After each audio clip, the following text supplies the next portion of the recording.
మాయ తన చేతికి ఉన్న తాయెత్తు సహాయంతో అవని ఇంట్లో అడుగు పెడుతుంది.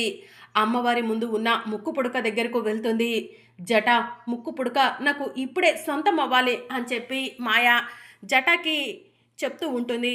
ఇక దాంతో ఆకాశంలో మెరుపులు, ఉరుములు, అలాగే కాలచక్రాలు అన్నీ కూడా తిరుగుతూ ఉంటాయి.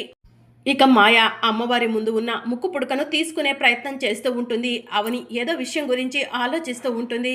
ఇక మాయ చాలా సునాయాసంగా అమ్మవారి ముందు ఉన్న ముక్కు పుడకను తీసుకుంటుంది. జట, ఇన్ని రోజులకు నేను అనుకున్న పని పూర్తయింది. ముక్కు పుడక నా సొంతమైంది అని చెప్పి ముక్కు పుడకను తన చేతిలో పట్టుకొని సంతోషపడుతూ ఉంటుంది.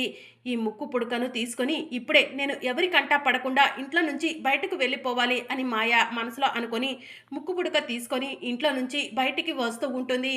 అప్పుడు మాయను అవని చూస్తుంది. మరి అవని ముక్కు పుడక మాయ దగ్గర ఉందని తెలుసుకోనుందా? ఏం జరగనుందో తెలుసుకోవాలనుకుంటున్నారా? అయితే ఛానల్ను సబ్స్క్రైబ్ చేసుకొని సపోర్ట్ చేయడం మర్చిపోకండి. Thank you for watching.